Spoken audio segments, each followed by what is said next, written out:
பிரம்மதேவா, நீர், நிலம், நெருப்பு, காற்று மற்றும் எந்தவிதமான நோயாலும் ஆயுதத்தாலும் எனக்கு மரணம் ஏற்படக்கூடாது. பஞ்சாச்சரத்தினாலான சிவனுடைய அம்சமும் அஷ்டச்சரத்தினாலான விஷ்ணுவின் அம்சமும் சேர்ந்த ஒரு பிறவியால் தான் எனக்கு மரணம் சம்பவிக்க வேண்டும். அப்படி கடவுள் அம்சமாக பிறக்கும் ஒரு மானுட பிறவியும் ஒரு பாலகனாகத்தான் இருக்க வேண்டும். நீ விரும்பிய வரத்தை உமக்கு அளிக்கிறேன் மகிஷமுகி. ஆயுஷ்மான் பவ. தன்னுடைய விதியை தானே நிர்ணயம் செய்து கொண்ட சந்தோஷத்தில் தேவர்களையும் ரிஷிகளையும் முனிவர்களையும் சித்திரவதை செய்து வதம் செய்ய தொடங்கினாள். ஓம் நம சிவாய, ஓம் நம சிவாய, ஓம் நம சிவாய, ஓம் நம சிவாய, ஓம் நம சிவாய, ஓம் நம சிவாய, ஓம் நம சிவாய.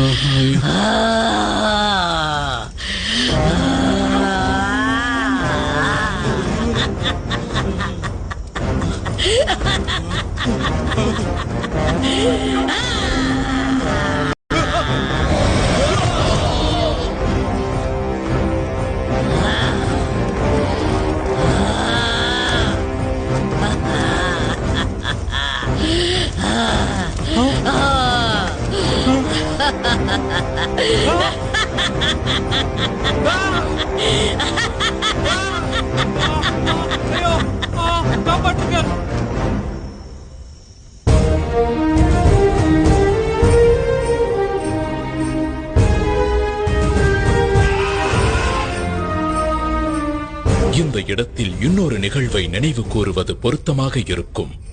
ஒரு முறை இந்திரன் ஐராவதத்தின் மீது பவனி வரும்போது துர்வாச முனிவர் எதிர்பட்டார். தேவாதி தேவா, மகாவிஷ்ணுவின் பத்னி மகாலட்சுமி ஆசியுடன் அளித்த இந்த மலர் மாலையை உனக்கு பரிசாக அளிக்கிறேன். இதை ஏற்றுக்கொண்டு வளம் பெறுவாயாக.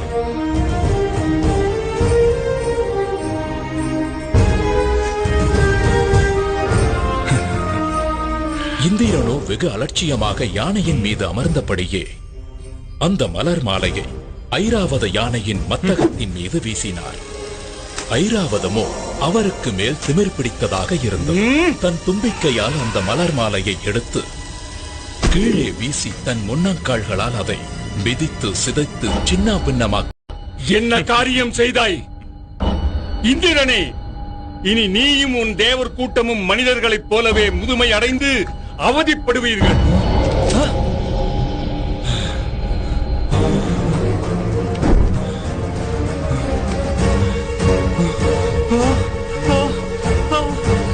என் உடல், என் கைகள். மகரிஷியே, என்னை மன்னித்து விடுங்கள். என் அகந்தையால் தான் தன்னிலை மறந்து தவறிழைத்து விட்டேன். இதற்கு தாங்களே சாப விமோச்சனம் அளிக்க வேண்டும். அகந்தையால் மதியிழந்து அநாகரிகமாக நடந்து கொண்டாய். சரி, போகட்டும். பார்க்கடலில் உள்ள அமிர்தத்தை அருந்தினால் மட்டுமே உனக்கு சாப விமோச்சனம் கிடைக்கும்.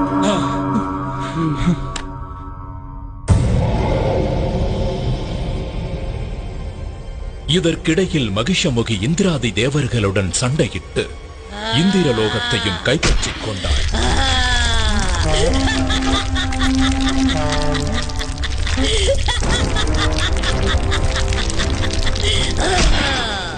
இந்திரனும் தேவர்களும் ஓடி ஒளிந்து கொண்டனர்.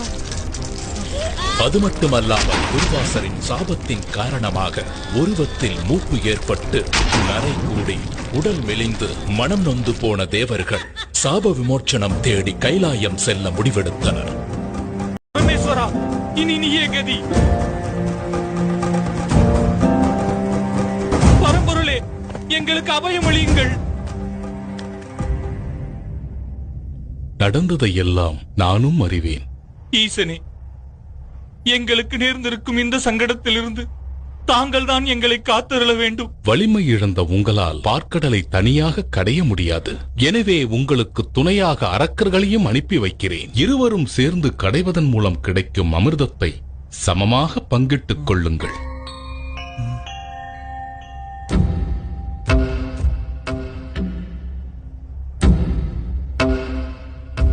எனது ஆணைப்படி நீங்களும் தேவர்களுடன் சென்று பார்க்கடலை கடையுங்கள். உத்தரவு ஈசனே. தங்கள் வலிமை அனைத்தையும் ஒன்று கூட்டி தேவர்களும் அரக்கர்களும் மேருமலையால் பார்க்கடலை கடைந்தனர்.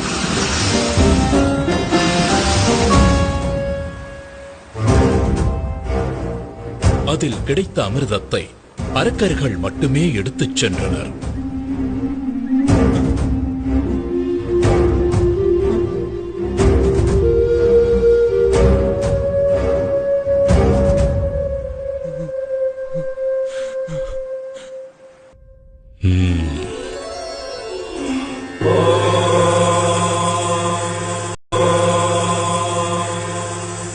சக்கரதாரியே, இனி தங்களின் லீலையை தொடங்கலாம்.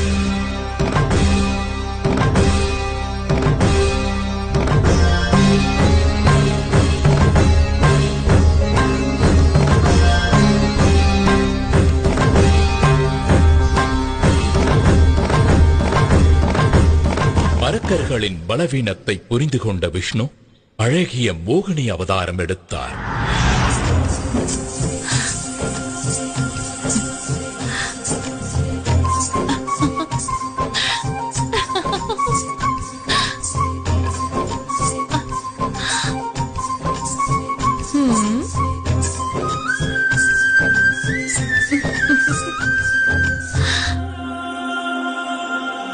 தன் பேரழகால் அரக்கர்களை மதிமயங்கச் செய்தார். அவர்களிடமிருந்து அமிர்தத்தை எடுத்து தேவர்களுக்கு கொடுத்து சாப விமோச்சனம் பெறச் செய்தார்.